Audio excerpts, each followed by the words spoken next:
Eu criei um personagem, ele tinha que ter um nome, eu dei o nome dele de Celton. Eu queria um nome que não fosse de um nome de super-herói. Quando eu criei Celton, eu era leitor assim, fanático de Marvel e DC, como todo mundo no Brasil, todo adolescente, eu também. Então Celton foi criado muito nesses parâmetros.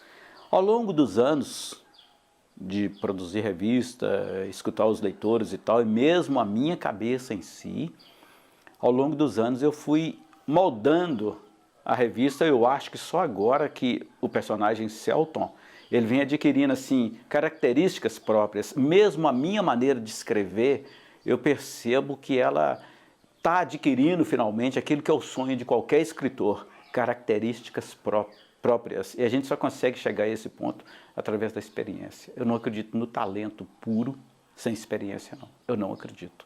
Eu acredito na dedicação e naquele lance de ir um dia atrás do outro e procurando, mirando aquilo, escutando todo mundo, escutando todas as críticas, principalmente as críticas, não tomar a crítica como algo que está me machucando, que está me detonando, nada disso. Ainda que a crítica tenha esse intuito, tá? Mas que eu não veja por esse lado. Eu pego aquilo ali como ensinamento para mim. E com isso a gente vai moldando a revista ao longo dos anos. Eu sempre miro o que pode estar na cabeça do leitor.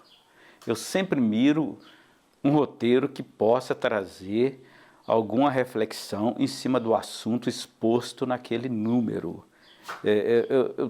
Eu tenho medo de fazer uma revista que ao final dela o leitor não tenha nada para refletir. Sabe, apenas a adrenalina por ela. Eu não miro isso. Eu não miro um super-herói voando, soltando raios, algo desse tipo. Eu miro uma reflexão em cima do assunto que eu coloco naquele número. É isso esse é o meu desejo como escritor. E por aí vai.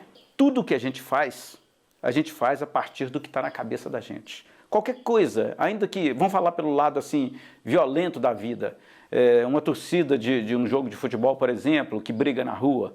A briga em si, ela é resultado de uma filosofia de vida, de um estilo de pensamento, de um grupo que pensa de uma maneira tal, levado por aquele momento, às vezes um impulso, mas assim, coisas grupais, tudo aquilo que é feito, ainda que role tiro e tal, vem a partir do pensamento da pessoa. Então, antes de voar, antes de soltar raio, antes de brigar, primeiro o pensamento. Na hora que se vai fazer alguma coisa que a gente faz na ação, primeiro é o cérebro. Primeiro é o cérebro, antes de tudo. E é isso aí que eu miro nas minhas produções de roteiro. Desde criança, e eu não consegui me livrar disso ao longo da vida, eu quis ser produtor de histórias em quadrinhos. Quando eu era rapazinho, por volta de 20 anos, eu viajava, Rio de Janeiro, São Paulo, atrás de editoras. As editoras da época, anos 70, final dos anos 70. Eu não consegui nada, nenhuma oportunidade. Eu até mirava assim, trabalhar em alguma coisa dentro de alguma editora desse tipo, qualquer emprego, qualquer coisa lá, e lá dentro construir uma carreira. Mas eu não consegui. Então eu comecei a publicar por conta própria. Eu publiquei a minha primeira revista em 1981, coloquei nas bancas, tudo normal, não vendeu nada, e aí a dívida com gráfica me fez ir para a rua vender a revista. E aquele contato que eu tive com gráfica, o pessoal da gráfica me falou, Celton, eles começaram já a me chamar de Celton por causa que era o nome da revista, mas o meu nome mesmo é La Carmelho. O cara da gráfica falou assim, faz desenhos para gráfica, isso foi em 1982 para 83, porque com essa profissão de desenhista para gráfica, você pode ganhar uma grana até mesmo para sustentar a sua revista. E eu comecei a trabalhar como desenhista de publicidade a partir desse conselho do rapaz da gráfica. E cheguei a alugar uma sala para mim na Avenida Amazonas, número 885, sala 210 na época. Aluguei uma sala lá para desenhar para gráficas, como freelancer que eu era. E foi isso que sustentou a revista na década de 80 todinha, sustentou a minha vida normal e as despesas da revista. Eu era solteiro e etc. Então assim, somente depois, em 1998, praticamente quase 20 anos depois, é que eu tive a ideia de vender em sinal de trânsito. E desse período de 1981 a 1998, eu ia e vinha, parava e voltava com a revista por questões financeiras. Houve um período até que eu fui para Nova York, Estados Unidos, atrás de grana para pagar a dívida da revista, que isso foi em 1990. Então, assim, foi uma coisa, eu não consegui me livrar dessa vontade. Os períodos que eu ficava longe da publicação, eu entrava assim numa tristeza, um vazio que eu nunca entendia. E foi de 1992 a 1998 que eu fiquei parado larguei a revista definitivamente. Falei, eu não vou mais mexer com isso, chega de ter problema financeiro. Eu não aguentei. Foi quando em 98 eu percebi, eu fui atrás de alguns erros básicos que eu conseguia ver na revista. Quais eram? A revista era muito parecida com a revista da Marvel e DC. Eu achei, na época, que isso aí era um erro, uma vez que eu estava no Brasil. Os nomes dos personagens todos em inglês. Eu coloquei, então, o Celton, o mesmo Celton das publicações de 81, coloquei ele morando em Belo Horizonte, comecei a estudar a história de Belo Horizonte e de Minas Gerais e colocar a cidade como cenário das aventuras do Celton, e comecei a colocar temas mais regionais, mais daqui, e também a forma de vender, que até a década de 80 toda eu vendia em barzinho, porta de teatro, porta de faculdade, que também não funcionava. Eu mudei a estratégia, comecei a vender em sinal de trânsito. Depois, a própria venda em sinal de trânsito, eu fui percebendo que o tipo da roupa também contribuía para a venda. Eu comecei a vender de terno, depois eu passei a usar um terno amarelo. Você já me viu com terno amarelo? A placa inicialmente eu não corria, ficava parado na frente do sinal de trânsito. Em São Paulo fala farol.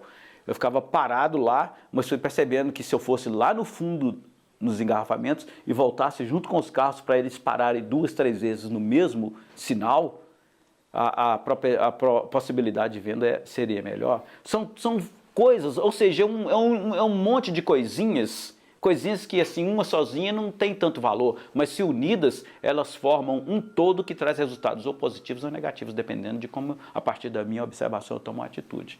Foram coisas assim, outras mais do tipo, que foram me dando possibilidade de, financeiramente, poder viver da revista. Eu diria apenas assim como qualquer desenhista de quadrinhos, eu também tenho problemas na hora da produção de uma revista. Existem desenhos que eu tenho uma problemática que eu acho que eu não vou dar conta de fazer. Isso é normal com um desenhista.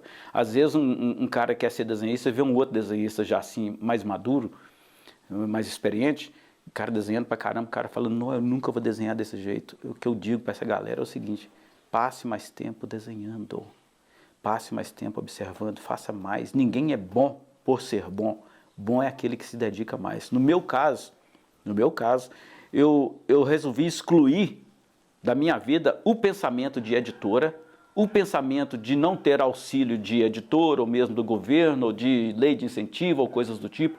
Eu resolvi tirar esse tipo de pensamento da minha vida e assumir comigo mesmo o meu gosto pela coisa.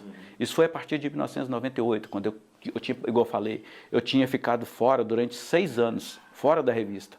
E uma tristeza que foi tomando conta de mim, que eu não sabia direito o que é. Eu estava levando a vida, estava legalzinho e, naturalmente, com os problemas financeiros, mesmo do outro jeito. Mas eu tinha problemas financeiros antes com a revista, mas só que eu tinha uma alegria que agora eu tinha perdido ela. Eu resolvi voltar. Voltei, e é isso que eu tenho a dizer sobre assim, a galera e tal. Eu excluí esse pensamento de colocar no outro, no governo, ou no grupo, ou não sei o quê, ou no empresário, ou na oportunidade, aquilo que me fazia bem. Eu faço a revista em quadrinhos porque me faz bem, é opção de vida. E, sabe, vendo na rua porque eu descobri que financeiramente é a forma que dá para levar a coisa, sabe? Eu gostaria, pessoalmente mesmo, de ter o dia inteiro na produção da revista. Porém, é o preço da vida. Eu tenho que pagar o preço. Como qualquer um tem que pagar o preço daquilo que ele faz. E eu também. Eu sempre tenho ideias de revista. Tem uma coisa na produção de uma revista, para fluir a produção, é descartar todas as outras, entre aspas, grandes ideias que a gente tem e partir para a ação. Tem que partir para a ação. Eu estou, por exemplo, a partir da venda de uma revista que já lancei há alguns anos, porém ela vendeu bem, imprimi de novo, vendeu bem. Eu lancei a revista seguinte e voltei a imprimir essa revista de novo, que é o Combate da Sogra contra o Capeta. Essa revista, assim, já passei das 80 mil revistas vendidas e eu vendi ela muito também em São Paulo. Assim, e a partir de uma experiência de um policial aí, aqui em Belo Horizonte, lá na Raja Gabaglia com o Barão Homem de Melo, que partiu para cima de mim na hora que ele me viu vendendo revistas com a minha placa no trânsito, ele chamou o camburão, contou para o comandante, vieram 3 camburões, ele contou uma história lá para o comandante colocou todos os policiais, uns 8 policiais, três 3 viaturas cheias de policiais, você imagina quantos que devem ser. Todo mundo com fuzil apontado para mim, fez aquela rodinha, me colocou lá assim, todo mundo no engarrafamento olhando a cena. Aquilo ali atingiu a minha cabeça, em termos assim, de assuntos sociais, de uma forma que eu nunca tinha passado por algo do tipo antes. Sabe, houve uma explosão na minha cabeça, temas sociais agora, e a minha revista ela já está mudada. Sabe, por causa disso, assim, como é que a gente veio falar dessas coisas, a vitrine do serviço público, em geral, não estou falando só da segurança pública, eu estou falando do geral do serviço público, como o cara, o político e outros, e mais do serviço público em geral, parece que o dinheiro público é terra de ninguém, sabe, pelo fato, assim, de ser terra de ninguém, não tem fiscal, não tem nada, essas coisas começaram a proliferar, a explodir na minha cabeça de um jeito que não era antes, e isso vai refletir nas minhas produções. A minha revista da agora para frente, tanto pela minha idade, hoje eu tenho filho, está com 11 anos, família, eu tenho a experiência de conversar com os leitores em geral na rua durante esses anos todos, e isso tudo é uma universidade que vai fazendo da gente um escritor muito mais assim perceptivo, a gente vai pegando as coisas mais, a minha convivência com camelôs na rua, outros vendedores também, vendedor de doce de mexerica, vendedor de beiju, vendedor em geral na rua, porque os meus companheiros de serviço é essa galera aí, sabe? Aquele sol quente, as minhas idas para São Paulo, que eu vou na minha motinha, que eu ando procurando engarrafamento em BH, lá em São Paulo também eu tenho que procurar engarrafamento. Essas idas, a chuva que pega eu no meio da rodovia, Fernão Dias, daqui para São Paulo, igual aconteceu, aquele frio, eu tinha levado só uma luvinha normal para poder proteger do sol, mas gente, aquele frio de gelar, a gente passa por essas experiências, tudo em prol da revista, não é apenas uma coisa, tudo isso é a revista, a convivência com os taxistas, as gozeiras, os palavrões que eles falam na hora que compram uma revista e não gostou, e o mesmo leitor depois compra uma que ele se identificou de algum jeito, ele também já elogia, dá os parabéns. Então você vai levar. Isso é um universo, assim, fascinante, isso é uma coisa assim que eu agradeço a Deus toda hora, se eu começar a falar isso muito, eu começo até a chorar de emoção, cara, isso mexe comigo, mas é assim, não tem explicação.